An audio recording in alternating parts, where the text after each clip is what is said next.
Digital marketing లో అనుభవం ఉన్న ఎగ్జిక్యూటివ్స్ కావాలను సంప్రదించవలసిన నెంబర్లు 8688926084. మార్నింగ్ న్యూస్ లో వివిధ దినపత్రికలో ఉన్నటువంటి అంశాలని మనం ఒకసారి చూసే ప్రయత్నం చేద్దాం. వెలుగు దినపత్రికకు సంబంధించి ఇది ప్రధానమైనటువంటి వార్త. భయపెట్టుడే మోడీ ఎజెండా, ప్రశ్నిస్తే ఈడీ సిబిఐలతో దాడులు. రాహుల్ గాంధీ 10 ఏళ్లుగా రాజ్యాంగంపై దాడి చేస్తున్నారు. నేను ఎన్డీఏ సర్కార్ బాధితుడినే, నాపై 20 కేసులు పెట్టి ఇల్లు గుంజుకున్నారు. హింసను ప్రేరేపించే వాళ్ళు హిందువులు ఎట్లయితారు? శివుని చేతిలో త్రిశూలం అహింసకు ప్రతీక.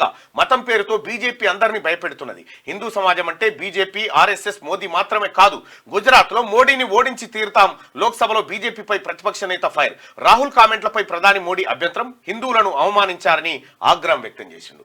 ఇంకా కేంద్ర ప్రభుత్వానికి వ్యతిరేకంగా ఎవరు మాట్లాడినా, అవినీతిపై ఎవరు నిలదీసినా వాళ్ళను దర్యాప్తు ఏజెన్సీలతో భయపెట్టుడే ప్రధానమంత్రి నరేంద్ర మోడీ ఎజెండా అని కాంగ్రెస్ ఎంపీ లోక్సభలో ప్రతిపక్ష నేత రాహుల్ గాంధీ అన్నారు. 10 ఏళ్లుగా రాజ్యాంగం, దేశ విలువలపై ఓ క్రమ పద్ధతిలో దాడి చేస్తూ వస్తున్నారని ఫైర్ అయ్యారు. సొంత పార్టీ ఎంపీలను కూడా మోడీ వదలలేదని ఆరోపించారు. వారిపై కూడా నిఘా పెట్టారని విమర్శించారు. ఆపోజిషన్ పార్టీ లీడర్లపై ఈడీ, సిబిఐ, ఐటీతో దాడులు చేయిస్తున్నారు. కొంతమంది లీడర్లు ఇప్పటికీ జైల్లోనే ఉన్నారు.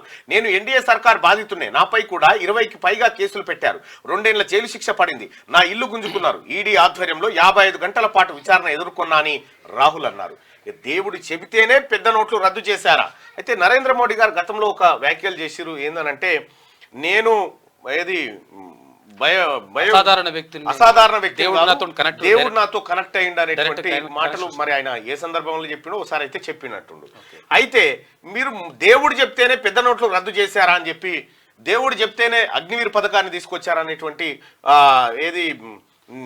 మాటలతోటి నిన్న రాహుల్ గాంధీ ఒకానొక దశలో మోడీ పైన మాటల తూటాలు పేల్చిండు. నేను అసాధారణ వ్యక్తిని, నాకు దేవుడితో డైరెక్ట్ కనెక్షన్ ఉంది అంటూ మీడియాతో మోడీనే అన్నారు. పెద్ద నోట్లు రద్దు చేయాలని దేవుడు చెప్తేనే ఈయన చేసినట్టున్నారు. ముంబై ఎయిర్పోర్ట్ అదానికి ఇచ్చేయని దేవుడు చెప్పిండేమో, మోడీ ఇచ్చేసిండు. దేవుడి నుంచి ఏం మెసేజ్ వస్తే అది మోదీ వెంటనే ఇంప్లిమెంట్ చేసుకుంటూ పోతున్నారు. పరమాత్మ డైరెక్ట్ గా మోడీ ఆత్మతో మాట్లాడుతుండు. మనమంతా సాధారణ మనుషులం, అందరూ మాదిరి పుట్టి చనిపోయే జీవులం. కానీ నరేంద్ర మోడీ గారు అట్లా కాదని చెప్పి నిన్న కొన్ని వ్యంగ్యాస్త్రాలు ఆయన మీదకి ప్రదర్శించడం జరిగింది. ఏదేమైనప్పటికీ కూడా ఈ అంశాన్ని మనం ఒకసారి పరిశీలిస్తే ఇదేమో మల్లికార్జున ఖర్గే గారి కామెంట్స్ ఇవి. చందాదేదో దందాకరో ఇది మోడీ నినాదం. రాజ్యసభలో ఖర్గే విమర్శలు చేసినటువంటి మాట. అయితే ఇక్కడ భయపెట్టుడే ఏంది అసలు ఈ పంచాయతీ? శివుడి బొమ్మని రాహుల్ గాంధీ గారు ఎందుకు లేవనెత్తిండు? శివుడి బొమ్మలో ఆయన ఎడమ చేతి వైపుకు వెనకాల వైపు ఉన్నటువంటి త్రిశూలాన్ని ఉచ్చరిస్తూ, ఈ త్రిశూలం ఇది మారణాయుధం అయితే ఆయన కుడి చేతిలో ఉండేది, కానీ శాంతికి ప్రతీక అనేటువంటి మాటను అక్కడ రాహుల్ గాంధీ గారు అక్కడ శివుడి ఫోటోను చూపిస్తూ చేసినటువంటి వ్యాఖ్యలు ఏవైతే ఉన్నాయో దానిపైన ఇటు మోడీ ఇటు అమిత్ షా తీవ్ర స్థాయిలో అభ్యంతరం వ్యక్తం చేసినారు. మరి హిందూ దేవుడే కదా, హిందూ దేవుడి ఫోటో చూపిస్తే వీళ్ళు ఎందుకు అభ్యంతరం చేసినారంటే ఇక్కడ అసలు పంచాయతీ వచ్చింది. ఒకసారి మనం మాట్లాడుకుందాం దాని గురించి.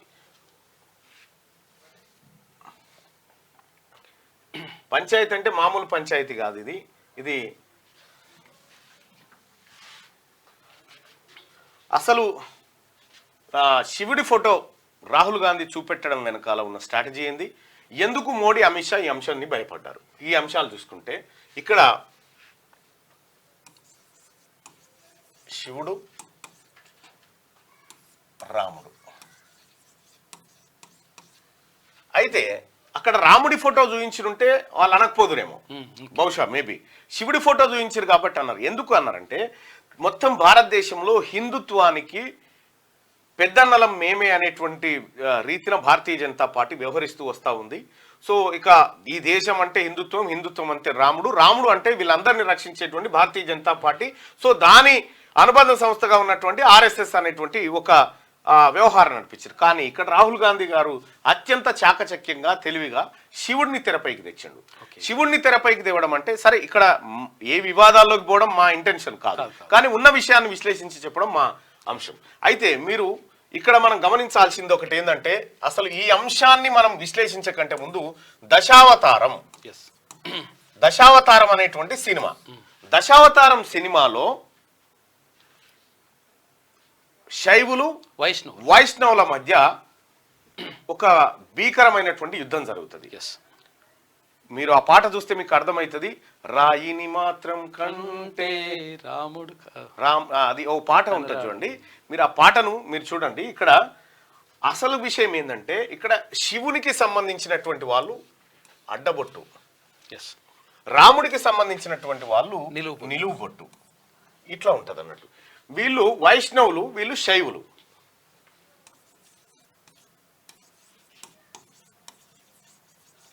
వీళ్ళు శైవులు.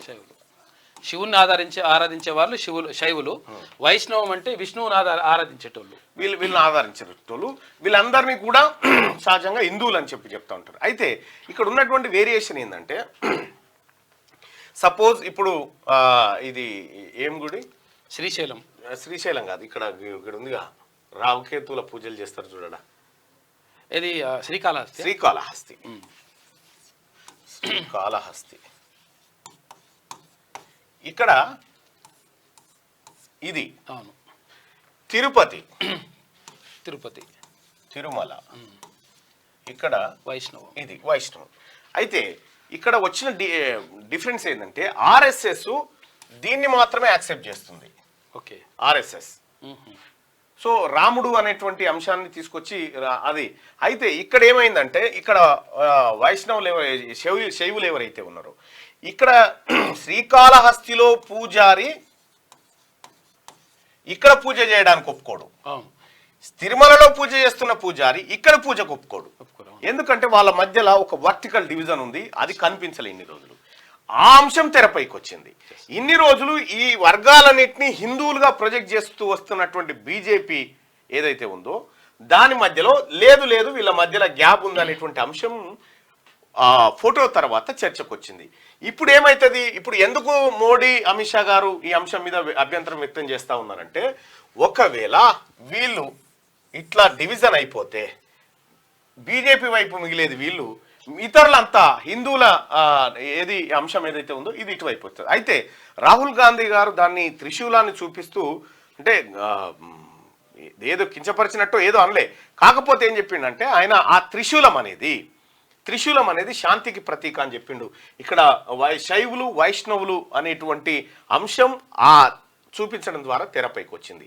ఈ మోడీ అమిత్ షా అభ్యంతరం ఏంటంటే, ఓహో వర్టికల్ గా వస్తా ఉన్నారు, ఈ కోత ఈ డివిజన్ జరిగేటువంటి అవకాశం ఉంది, తద్వారా మన మూలాలకు దెబ్బొచ్చే అవకాశం ఉంది అనేటువంటి అంశంతో మోడీ అమిత్ షా భయపడుతూ హిందువులను అవమానపరిచారు. అయితే హిందువుల్లో వీళ్ళు కూడా ఉన్నారు, మళ్ళా వీళ్ళు కూడా ఉన్నారు హిందువుల్లో, కానీ హిందువులను అవమానపరిచారనేటువంటి అంశం తెర మీద. అంటే హిందుత్వంలో ఉన్నట్టుగానే తర్వాత ఇక్కడ ముస్లింలలో కూడా షియాలు, సున్నీలు,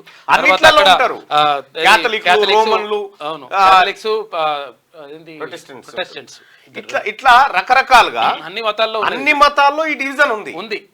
అన్ని మతాల్లో ఉంది, లేదని కాదు, అన్ని మతాల్లో ఉంది, అన్ని మతాల్లో ఈ వ్యవహారం ఉంది. కానీ పార్లమెంట్ లో జరిగినటువంటి చర్చ ఏదైతే ఉందో, బీజేపీ ప్రధాన ఆయుధంగా ఉన్నటువంటి హిందూ అనేటువంటి అంశాన్ని ఒక ఇట్లా డివిజన్ లోకి తీసుకురాగలగడంలో రాహుల్ గాంధీ సఫలమైంది. ఇక్కడ కూడా రాహుల్ గాంధీ అనేకమైనటువంటి అంశాలను ప్రస్తావించి, ఇక్కడ మోడీ రామ మందిరం ఓపెన్ చేస్తే ప్రజల్ని దూరం పెట్టిండు, చాలా మంది పీఠాధిపతులను దగ్గర రానియలేదు అనేటువంటి అంశాలను ప్రస్తావిస్తూ అసలు ఇది వ్యవహారం అని చెప్పి తేవడంతో దేశంలో ఒక సమగ్రమైన చర్చ జరిగింది.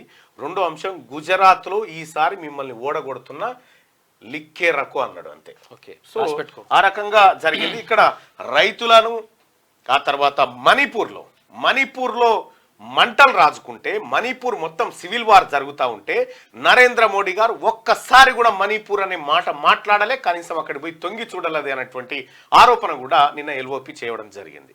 సో పార్లమెంట్లో జరుగుతున్నటువంటి చర్చ ఈ అంశాలపైన చాలా తీవ్రమైన చర్చ జరుగుతూ ఉంది. మరి ఇవాళ పార్లమెంట్ ఎట్లుంటుందో చూడాల్సినట్టుంది. ఇది శివుడికి సంబంధించి సోమవారం లోక్సభలో మాట్లాడుతున్న రాహుల్ గాంధీ, ప్రధాని నరేంద్ర మోడీ, కేంద్ర హోంమంత్రి అమిత్ షా నిన్న వాళ్ళు మాట్లాడుతున్నటువంటి మాటలు అయితే ఇది నిన్న. అయితే చాలాసార్లు కూడా నరేంద్ర మోడీ మరి ఎందుకన్నాడు, నేను డైరెక్ట్ గా దేవుడితో మాట్లాడతానేటువంటి మాటలు చెప్పారు. డిజిటల్ మార్కెటింగ్ లో అనుభవం ఉన్న ఎగ్జిక్యూటివ్స్ కావాలను సంప్రదించవలసిన నెంబర్లు 8688926084.